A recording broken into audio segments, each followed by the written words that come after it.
ठीक है, तब हम लोग स्टार्ट करते हैं आगे का। जैसे कि कल हम लोग पढ़े थे लास्ट टाइम में क्या कि वाटर का हाइड्रोलिसिस होता है, ठीक है, बाय सनलाइट इन ग्रेना। उससे क्या क्या बनते हैं, हाइड्रोजन बनता है प्लस का ऑक्सीजन बनता है, ठीक है। ये हाइड्रोजन एनर्जेटिक होता है, एनर्जेटिक होने की वजह से इससे NADP और NADPH बन जाता है, ठीक है। NADPH और NADH भी बनता है, ठीक है। NADH और NADPH भी बनता है। और फिर क्या होता है, ये फिर जाते हैं केल्विन साइकिल को इनिशिएट करने के लिए एनर्जी प्रोवाइड करते हैं, ठीक है। तभी केल्विन साइकिल से ग्लूकोज बनता है कार्बन डाइऑक्साइड के थ्रू, ठीक है। तो फिर आगे बढ़ते हैं।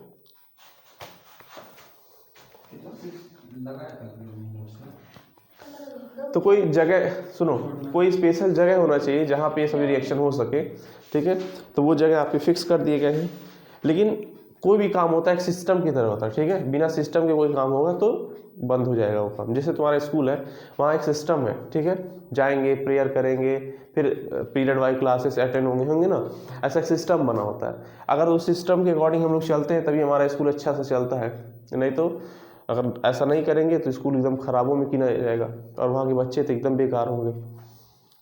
तो कहीं ना कहीं अगर कुछ आगे बढ़ रहा है, कुछ अच्छा हो रहा है तो वहाँ सिस्टम की जरूरत पड़ती है, ठीक है। तो वैसे यहाँ पे भी सिस्टम की जरूरत पड़ती है। कौन से चैप्टर में, फोटोसिंथेसिस इन हायर प्लांट में। तो यहाँ भी होता है फोटो सिस्टम, ठीक है, फोटो सिस्टम, ठीक है। फोटो सिस्टम क्या होता है, फोटो सिस्टम एक ऐसा सिस्टम होता है जहाँ पे हम फोटोनिक रिएक्शंस की प्रॉपर्टी को दिखा सकते हैं। फोटोनिक रिएक्शन मतलब कि लाइट से होने वाले सभी रिएक्शंस को, ठीक है। तो फोटो सिस्टम देखते हैं। फोटो सिस्टम क्या है, a system by which the photo synthesis take places in chloroplast,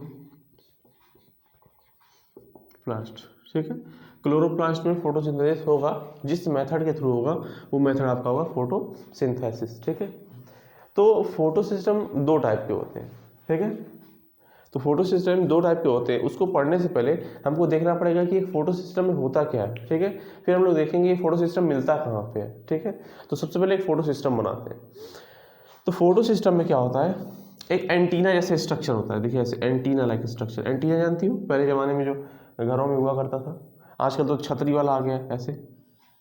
तो एंटीना लाइक स्ट्रक्चर होता है। एक्चुअली होता नहीं कुछ ऐसा है, लेकिन याद करने का मेथड है, ठीक है।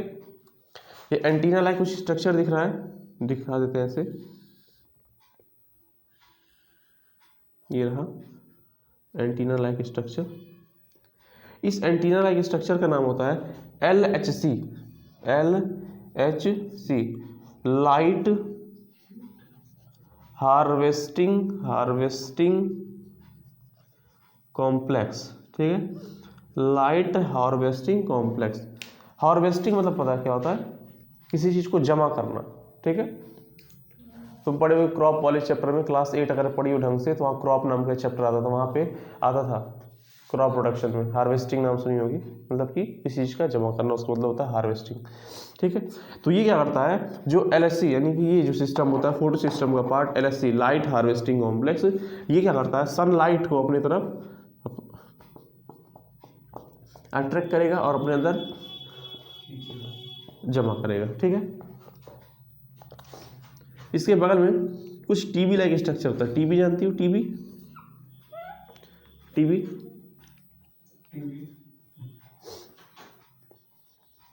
ये इससे जुड़ा रहेगा। इसको लाइट रिएक्शन सेंटर बोलते हैं। क्या बोलते हैं, लाइट रिएक्शन सेंटर, और कभी कभी इसको शॉर्ट फॉर्म में रिएक्शन सेंटर भी बोल देते हैं, कोई दिक्कत नहीं। तुम लोग जानते हो कि जो एंटीना में दिखाया जाएगा वही यहाँ पे टीवी में दिखाया जाएगा, ठीक है। तो जो भी प्रोसेस करेगा लाइट हार्वेस्टिंग कॉम्प्लेक्स, वही कॉम्प्लेक्स की प्रोसेस जो होंगे आपको रिएक्शन सेंटर में दिखेंगे, ठीक है। इसमें होता क्या है, इसमें होता है क्लोरोफिल ए, यहाँ पे होता है क्लोरोफिल ए, ठीक है, ऐसे क्लोरोफिल ए के बंडल पड़े होते हैं इस आपके रिएक्शन सेंटर में, ठीक है। और देखिए ये जो होता है फोटो सिस्टम का ये पार्ट, लाइट हार्वेस्टिंग कॉम्प्लेक्स, ये भी बने होते हैं कुछ कंपाउंड से, जैसे कि हो गए कुछ पिगमेंट्स और कुछ प्रोटीन से, ठीक है। प्रोटीन है, ये देखिए सम पिगमेंट्स और सम पिगमेंट्स और प्रोटीन से बना होता है। सम पिगमेंट में क्या क्या आ सकता है, कैरोटीनॉइड आ सकता है, जेंथोफिल आ सकता है, कैरोटीनॉइड्स, जेंथोफिल, ठीक है। इस बात को ध्यान देना कि इसमें क्लोरोफिल ए एब्सेंट रहता है, कहाँ पे, लाइट हार्वेस्टिंग कॉम्प्लेक्स में क्लोरोफिल ए नहीं होता है, ठीक है। यहाँ पे क्या होता है, क्लोरोफिल ए एब्सेंट आता है। ये मत सोचना कि यहाँ पे क्लोरोफिल है तो यहाँ भी क्लोरोफिल होगा, नहीं। हाँ ये बात जरूर है कि यहाँ पे आपको पिगमेंट्स मिल रहे हैं, लेकिन यहाँ पे पिगमेंट के लिए वो क्लोरोफिल ए यहाँ पे एब्सेंट होता है, ठीक है। ये मोस्ट इंपॉर्टेंट क्वेश्चंस रहते हैं कंपटीशंस के, बच्चे के दिमाग में रहता है कि लाइट रिएक्शन सेंटर में रहता है तो लाइट हार्वेस्टिंग कॉम्प्लेक्स में भी होगा। लाइट हार्वेस्टिंग जो कॉम्प्लेक्स होता है यहाँ पे पिगमेंट्स होते हैं, कुछ प्रोटीन होते हैं, लेकिन पिगमेंट्स में क्लोरोफिल ए एब्सेंट होता है, ठीक है, इसको नोट करिए।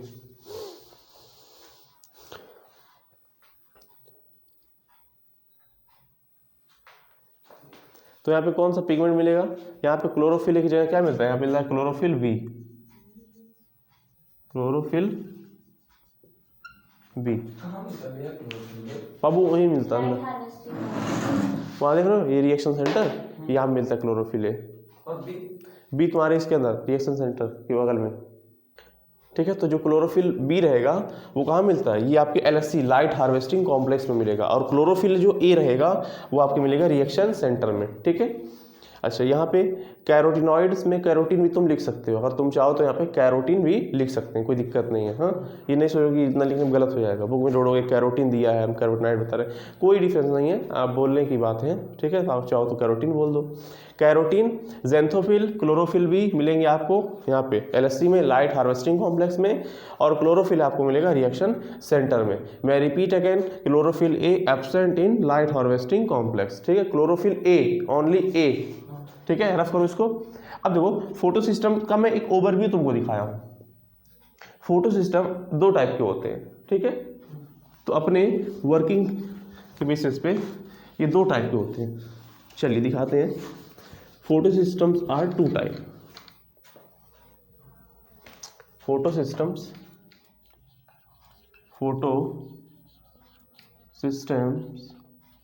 आर टू टाइप, मतलब कितने टाइप के होते हैं, दो टाइप के होते हैं। जो पहला होता है वो होता है photo system first, photo system first PS1, ठीक है। कहीं से लिखा है शॉर्ट फॉर्म में PS1, इसका मतलब क्या होता है, फोटो सिस्टम फर्स्ट, लिख देना पे फोटो सिस्टम को PS भी लिखते हैं शॉर्ट फॉर्म में, ठीक है। और इसको दिखाते हैं photo system second, photo system first and photo system second, okay. जो फोटो सिस्टम फर्स्ट होता है इसमें क्या खास बातें हैं, और फोटो सिस्टम सेकेंड क्या होता है इसमें क्या खास बातें हैं। फोटो सिस्टम फर्स्ट पहले डिस्कवर किया गया था, ठीक है, इसलिए फोटो सिस्टम फर्स्ट, बाद में डिस्कवर किया सेकेंड, ठीक है, कोई दिक्कत। देखो ये रहा मेरे पास एंटीना, जिसको लाइट हार्वेस्टिंग कॉम्प्लेक्स बोलते हैं ना,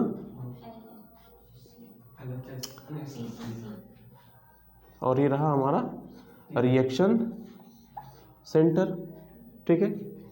और यहाँ पे क्या होगा, लाइट हार्वेस्टिंग कॉम्प्लेक्स, ठीक है,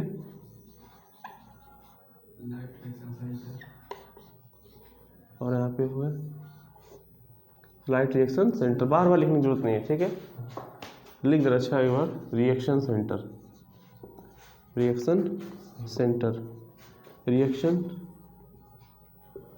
सेंटर। क्या खास बात है PS1 और PS2 में कि ये दोनों अलग अलग हैं, ठीक है। देखिए और ये तुम्हारा क्या हो गया, ये इसका नाम क्या था, LHC, LHC। We know very well that LHC light harvesting complex accept lots of photon, ठीक है।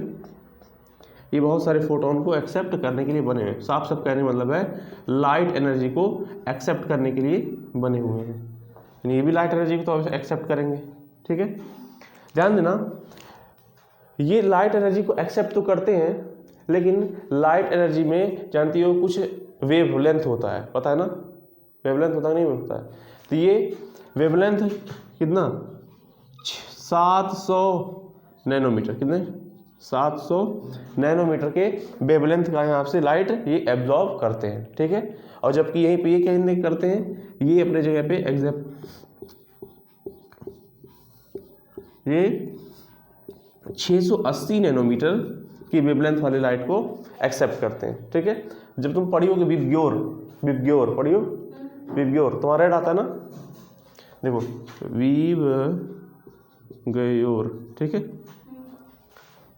शुरू कितने से होता है 350 नैनोमीटर से। ठीक है, अब खत्म कहाँ होता है, खत्म होता है तुम्हारे 680 नैनोमीटर पे। हाँ, लास्ट में क्या आ रहा है, रेड आ रहा है ना।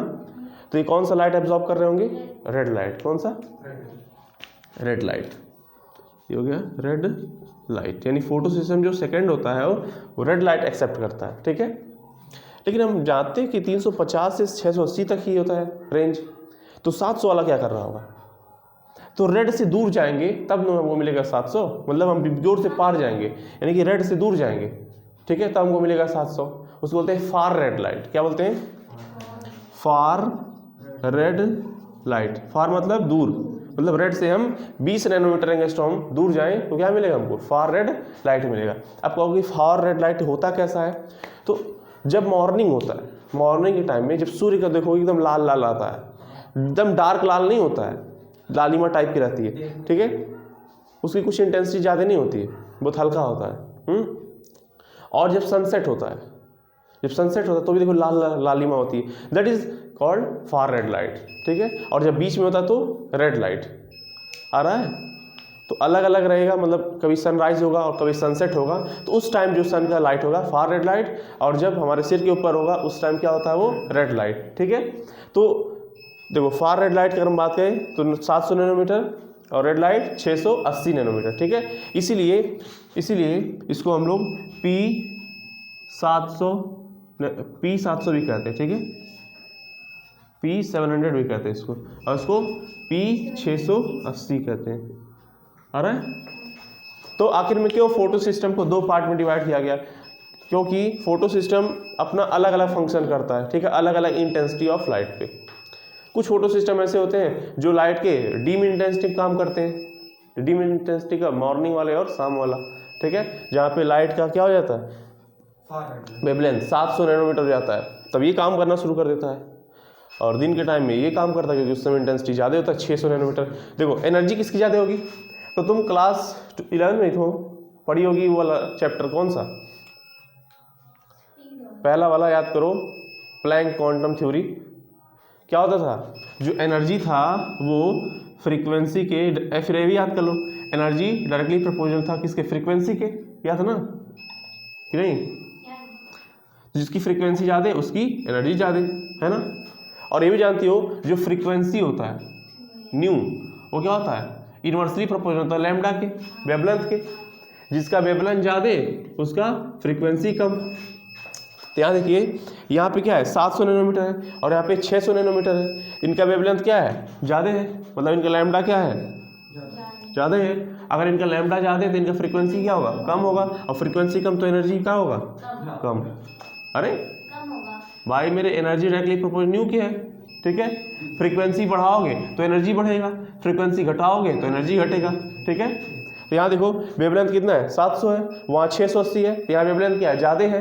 तो ये जब वेवलेंथ बढ़ेगा तो फ्रीक्वेंसी घटेगा, फ्रीक्वेंसी घटेगा तो एनर्जी भी घटेगी, तो इसकी एनर्जी क्या होती है, कम होती है।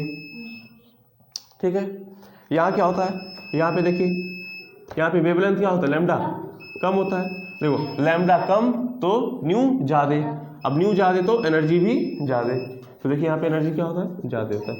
तो मोर एनर्जेटिक कौन होता है, सेकंड वाला मोर एनर्जेटिक होता है। क्यों, क्योंकि इसका वेवलेंथ कम होता है, और हम प्लैंक क्वांटम थ्योरी से जानते हैं जिसका वेवलेंथ क्या होता है, कम होता है, उसकी एनर्जी ज़्यादा होती है। ठीक है, इसको नोट करिए। अब देखा जाएगा कि कैसे मतलब इस एनर्जी को, देखो ये एनर्जी है ना, जो फोटोन वाली एनर्जी है वो कैसे ट्रांसफ़र होता है, ये इस एनर्जी को कैसे ट्रांसफ़र करता है लाइट हार्वेस्टिंग कॉम्प्लेक्स कहाँ की तरफ, रिएक्शन सेंटर की तरफ। ठीक है, तो अब रियलिटी में देखा जाएगा क्या ऐसे एंटीना बना होता है क्या, क्या ऐसे टीवी बना होता है क्या, नहीं ऐसा कुछ नहीं होता। ठीक है, एंटीना टीवी तुमको समझाने के लिए था। अब मतलब कि फोटो सिस्टम फर्स्ट और फोटो सिस्टम सेकंड में थोड़ा नॉलेज के लिए बताना था कि फोटो सिस्टम फर्स्ट में होता क्या है, एक लाइट हार्वेस्टिंग कॉम्प्लेक्स होता है। ठीक है, और बगल में रिएक्शन सेंटर होता है। ठीक है, जो चीज़ें लाइट हार्वेस्टिंग कॉम्प्लेक्स करेगा वही चीज़ें हमको रिएक्शन सेंटर में देखने को मिलेगा। ठीक है, तो अगर ये 700 नैनोमीटर रेंज की लाइट को एब्जॉर्ब करता है, ठीक है, फार रेड लाइट, तो 700 नैनोमीटर का ही फंक्शन है अंदर चलेगा। अगर 680 का एब्जॉर्ब करता है रेड लाइट को, तो अंदर 680 नैनोमीटर का ही काम चलेगा रिएक्शन सेंटर में, ऐसे कहने का मतलब है। ठीक है, अब देखेंगे क्या रियलिटी में एंटीना बना होता है, तो पहले बताएं बिल्कुल ऐसा नहीं होता है। ठीक है, ये समझाने का मेथड था। अब हम देखेंगे कि लीफ के अंदर कैसे होता है रिएक्शन सेंटर और कहाँ होता है लाइट हार्वेस्टिंग कॉम्प्लेक्स। ठीक है, कैसे ट्रांसफर होता है एनर्जी का, देखा जाए, चलिए देखते हैं।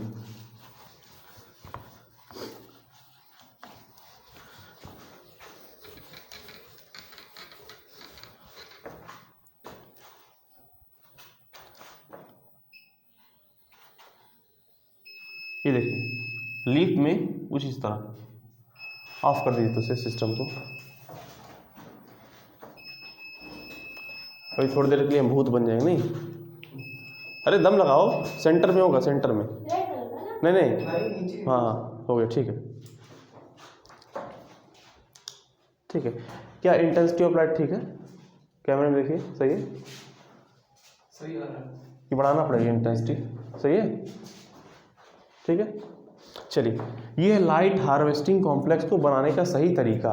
ठीक है, तो देखिए लीफ में कुछ ऐसे सेल्स होते हैं। ठीक है, इस तरह का सेल नहीं है, इस तरह के सेल में इस साइड देखना, इस साइड ऐसे एक स्ट्रक्चर होगा। ठीक है, और ऐसे एक स्ट्रक्चर होगा। ठीक है, क्या फुल कवरेज है, पूरा फिगर आ रहा है कैमरे में, देखना। ठीक है, देखिए यहाँ पे ऐसे और यहाँ पे ऐसे, ध्यान दीजिएगा। तो यहाँ पे क्या होता है, ऐसे बहुत सारे एटम मॉलिक्यूल भरे होते हैं इस जगह पे, ऐसे ऐसे ऐसे ऐसे ऐसे ऐसे, क्या है, सब सेल्स हैं। ठीक है, सेल्स जानते हैं, सेल्स, सेल वाला चैप्टर पढ़ा चुके हैं हम। ठीक है, पूजा गोनियालेक्स किसका एग्जाम्पल है, क्या बोले, गोनियालेक्स, चैप्टर 1 जानिए 2 का। रेड टाइड नाम सुनिए, रेड टाइड, हाँ, कौन लाता है, फ्लैगलेट, हाँ, डाइनोफ्लैजिलेट। ठीक है, डाइनोफ्लैजिलेट में एक एग्जाम्पल है गोनियालेक्स। ठीक है, वही क्या करता है, वही लाता है रेड टाइड्स, तो उसी को बोलते हैं गोनियालेक्स। हम कहें कि जब तक इसको फिलअप कर रहे हैं कुछ क्वेश्चन आपसे कर लिए प्रीवियस। अच्छा, जो फंजाई होते हैं उनका सेल वॉल किसका बना होता है, फंगाई का काइटिन, काइटिन प्लस का पॉलीसेकेराइड। ठीक है, जो वीट होता है उसमें इंसेक्ट्स डिजीज होते हैं, पता है तो नहीं तो पता है किसकी वजह से, कीनिया। हाँ पक्सीनिया की वजह से। ठीक है, वेरी गुड, पक्सीनिया की वजह से इंसेक्ट डिजीज होता है। और बता दीजिए R.H. ब्रिटेकर ने 5 किंगडम क्लासिफिकेशन किस ईयर में दिया, नहीं याद है ना, 1969। ठीक है, 69। चलिए हमारा सिस्टम बन गया। अब देखिए क्या होता है, ये देखिए जो मैंने बाहर बाहर बनाया है that is your LHC, light harvesting complex, that is L, ऐसे लिख सकते हैं लाइट हार्वेस्टिंग कॉम्प्लेक्स। ठीक है, लाइट हार्वेस्टिंग कॉम्प्लेक्स। देखिए अंदर क्या होता है, ऐसे 2 डिविजन्स होते हैं, इसको बोलते हैं रिएक्शन सेंटर, रिएक्शन सेंटर। ठीक है, रिएक्शन सेंटर, यहाँ नीचे क्या प्रेजेंट होता है, वही क्लोरोफिल है, क्या है क्लोरोफिल फिल ए। ठीक है, ये कहाँ पे रिएक्शन सेंटर में क्लोरोफिल है, ठीक है। देखो होता क्या है, बाहर से, अच्छा इसको ऊपर को क्या बोलते हैं, ऊपर बोलते हैं PEA, इसको बोलते हैं primary electron acceptor, primary electron acceptor, ठीक है। तो रिएक्शन सेंटर में 3 पार्ट, पहला देख लिए primary electron acceptor, reaction centre, ये भी रिएक्शन सेंटर का वो पार्ट जहाँ पे क्लोरोफिल ए है, ठीक है। और बाहर जो लगे हुए हैं आपके LHC, लाइट हार्वेस्टिंग कॉम्प्लेक्स, ठीक है। अब क्या होता है, बाहर से मान लीजिए कोई सनलाइट पड़ा, अभी मैं नहीं बात कर रहा हूँ फोटो सिस्टम फर्स्ट है कि सेकंड है कि थर्ड, हमको इससे मतलब नहीं, ठीक है। फोटो सिस्टम फर्स्ट है कि सेकंड, हमको भी इससे मतलब नहीं है। अभी एक क्या है, ओनली फोटो सिस्टम का एक पार्ट है, ठीक है। एक कॉमनली मैं यहाँ पे स्ट्रक्चर ड्रॉ किया हूँ।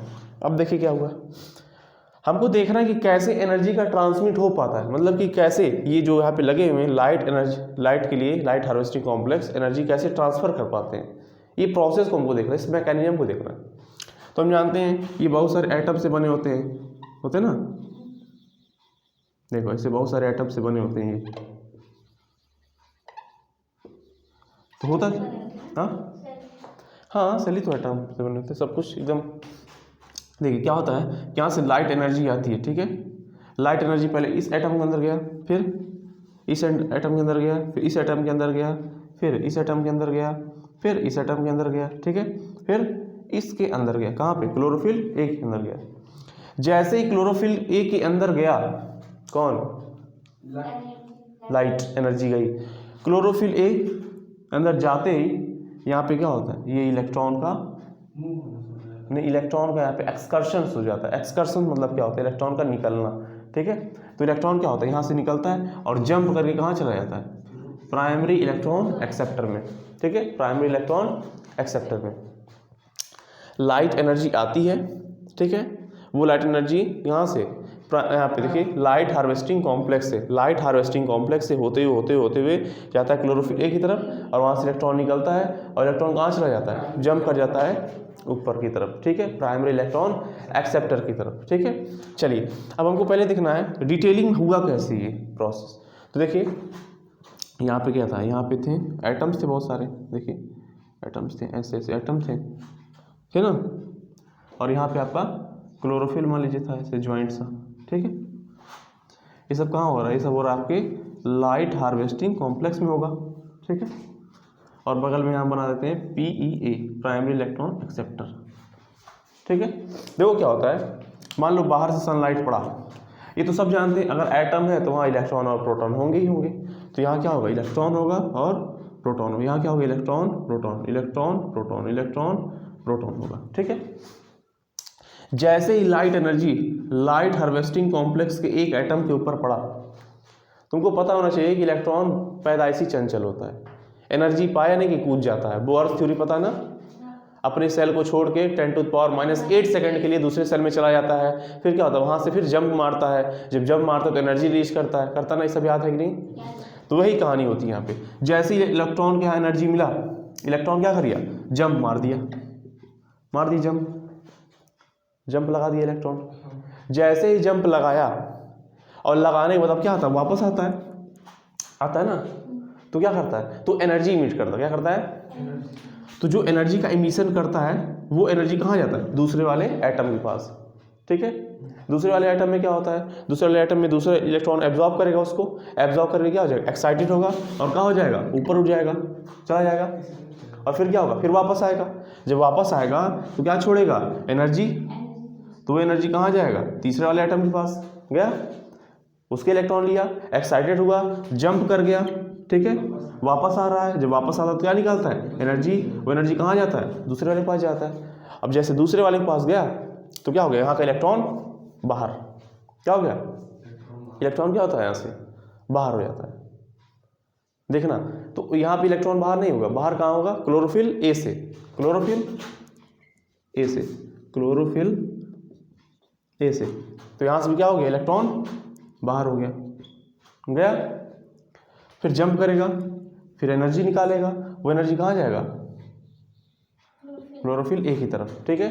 और वही एनर्जी जब क्लोरोफिल ए के पास गया तो क्लोरोफिल ए ने इलेक्ट्रॉन को निकाल दिया अपने अंदर से, और उसको एक्सेप्ट कौन किया? प्राइमरी इलेक्ट्रॉन एक्सेप्टर ने।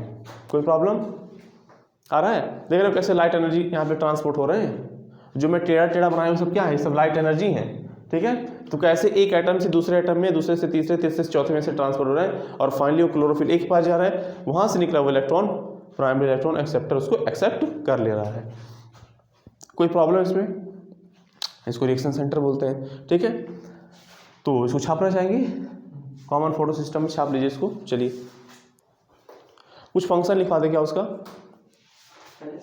लिख लीजिए। LHC का function of LHC, function of क्या ऊपर आ रहा है क्या? Function of LHC। कैमरामैन हाँ भैया, ऊपर दिख रहा है ये? हाँ नहीं आ रहा है? आ रहा है। ठीक है, चलिए पहले आप लोग इतना लिखिए। दिख रहा है, ठीक है, अच्छा। फंक्शन नंबर फर्स्ट क्या होगा? ट्रांसफर ऑफ LHC का काम क्या है? ओ पूजा, LHC का फंक्शन क्या है? पहला है transfer of light energy into reaction centre, ठीक है। Transfer of light energy into into into कहाँ पे? Into reaction centre. तो लाइट एनर्जी को रिएक्शन सेंटर में ट्रांसफर करना पहला फंक्शन हो गया। दूसरा देखो क्या होता है, ये कुछ कवरिंग सा नहीं लग रहा है इसके ऊपर? देखो ऐसे कुछ लग रहा है कवरिंग सा। ये रिएक्शन सेंटर, उसके ऊपर इतना बड़ा कवर लगा है, इधर कवर, आगे कवर, पीछे कवर। तो एक तरह से ये रिएक्शन सेंटर को किससे करता है? डैमेज से बचाता है। किससे बचाता है? डैमेज से। तो ये रिएक्शन सेंटर को फोटो ऑक्सीडेटिव डैमेज से बचाते हैं, ठीक है। तो दे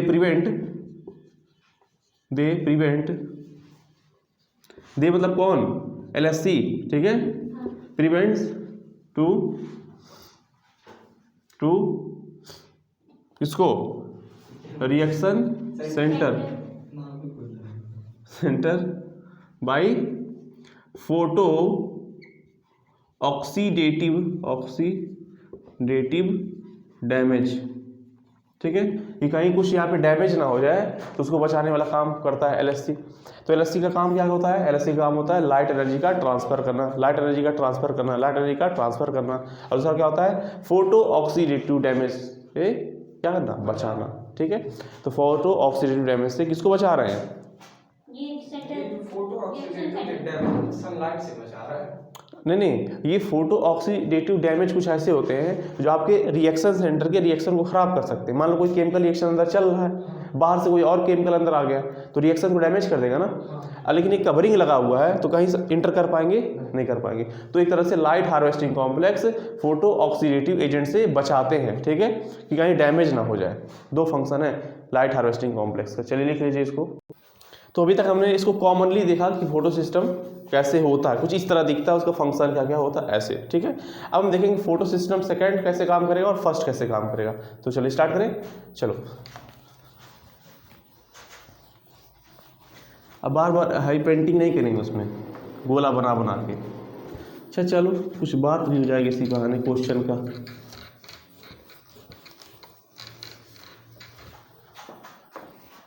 चलिए देखिए, यहाँ पे मैंने एक बनाया लाइट हार्वेस्टिंग कॉम्प्लेक्स, ठीक है। उसके इधर पतला सा, उसके इधर पतला सा, ठीक है। ये हो गया लाइट हार्वेस्टिंग कॉम्प्लेक्स, और यहाँ भी एक लाइट हार्वेस्टिंग। देखो जो फोटो सिस्टम सेकेंड होता है उसकी एनर्जी ज़्यादा होती है कि नहीं? 680 नैनोमीटर होने की वजह से उसकी एनर्जी ज़्यादा होती है।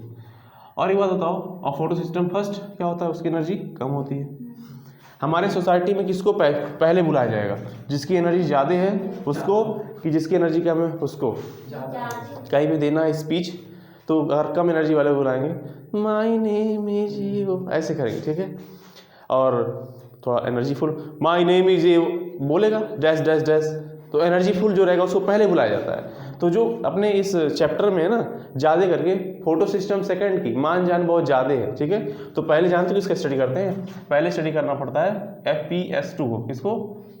रीज़न क्या है? क्योंकि ये काम बहुत ज़्यादा करता है, एनर्जी है तो काम ज़्यादा करेगा, और ये आलसी है, ठीक है, इसके पास एनर्जी कम है तो काम भी कम ही करता है, ठीक है।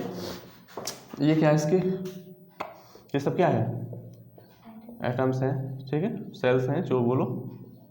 अच्छा, तो तब मैं इसको फिलअप कर रहा हूँ, कुछ क्वेश्चन तुमसे कर लें, बताइए। क्या भैया? वो बना रहे क्वेश्चन, रुक जाओ। जो प्रोटिस्टन होते हैं, ठीक है, वो यूकैरियोटिक होते हैं कि प्रोकैरियोटिक होते हैं? बताओ। क्यों कर रहे हो फिर? अच्छा, यूकैरियोटिक होते क्या है? तो एक तरह के सेल से बने होते हैं ना। पूजा सही है। गलत। यूकैरियोट का मतलब क्या होता है? एक सेल। प्रोकैरियोटिक यूकैरियोटिक डिफरेंसेस बता दो। प्रोकैरियोटिक और यूकैरियोटिक में सेल का डिफरेंस होता ही नहीं, पहली बात होता है, ठीक है। उनको प्रो बोलने का, उनको यू बोलने में सेल का कहीं बात ही नहीं आता है, ठीक है।